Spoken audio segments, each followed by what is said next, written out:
ఈరోజు నేను మియాపూర్ నుంచి బాచిపల్లి వెళ్ళే రూట్ లెఫ్ట్ సైడ్లో ఉన్న శ్రీ శ్రీ కనకదుర్గ కాళికామాత దేవాలయానికి అయితే వచ్చేసినాం. ఆ తర్వాత నేను 2 టెంకాయలు తీసుకున్నాను. చాలా రీజనబుల్ ఉంది, 40 రూపీస్ పడింది. ఆ తర్వాత ఎంట్రన్స్లో నేను ఇలా లింగాన్ని చూశాను. మీరు ఎప్పుడైనా ఇలా చూసారా? చూస్తే కనుక నా కామెంట్లో చెప్పండి. ఆ తర్వాత నేను ఏంటంటే లెఫ్ట్ సైడ్లో ఇంకా యమధర్మరాజు ఇంకా చిత్రగుప్తుడి విగ్రహాలు కూడా చూశాను. చాలా బాగుంది. ఆ తర్వాత పంచముఖి ఆంజనేయ స్వామిని కూడా ఇక్కడ నేను దర్శించుకున్నాను.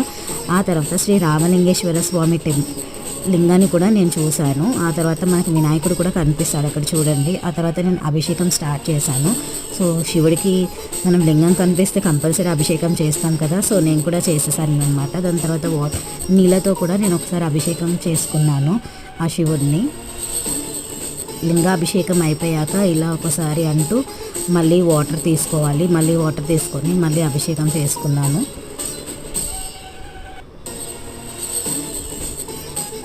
నా అభిషేకం అయితే కంప్లీట్ అయింది. నెక్స్ట్ మనం వెళ్ళిపోదాము శ్రీ కనకదుర్గ దేవాలయం అన్నమాట. ఇది చూడండి, లోపలికి వెళ్తున్నాము. సో అమ్మవారు అయితే చాలా చక్కగా ఉన్నారు.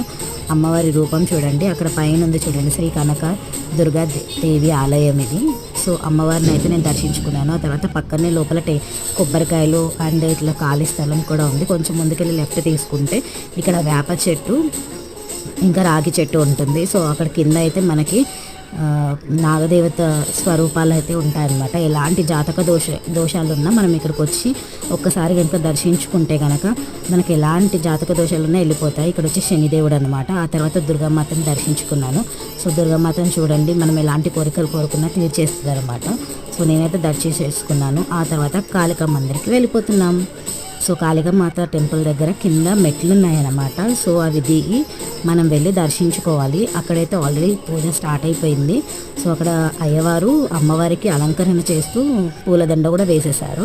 నెక్స్ట్ నైవేద్యం పెడుతున్నారు. ఇక్కడ మీకు తెలుసా, నైవేద్యం అనేది ఇక్కడ అమ్మవారికి మందు పోస్తారనమాట. సో అమ్మవారికి అలా తీసుకొని అయ్యవారు మందు నైవేద్యంగా ఇస్తున్నారనమాట. సో అలా మందు తాగుతున్నారు అమ్మవారి నైవేద్యం అది. సో మేమైతే చూసేసాము. ఇక్కడ 12 గంటలకి లాస్ట్ పూజ అవుతుందన్నమాట. లాస్ట్ హారతి ఇస్తారు. ఆ హారతి అయితే మేమైతే దర్శనం చేసేసుకున్నాము. హైదరాబాద్లో ఉన్న ఎవరైనా సరే ఇక్కడికి వచ్చి దర్శనం చేసుకోండి. ఒక్కసారైనా కాళికామాత దగ్గరికి రండి. సో చాలా మనం ఎలాంటి కోరికలు కోరుకున్నా తీర్చేస్తుంది అనమాట అమ్మవారు. సో నేనైతే దర్శనం చేసుకుని సెల్ఫీస్ అయితే తీసేసుకున్నాను. సో అమ్మవారు అయితే చాలా బాగున్నారు. Okay, bye friends.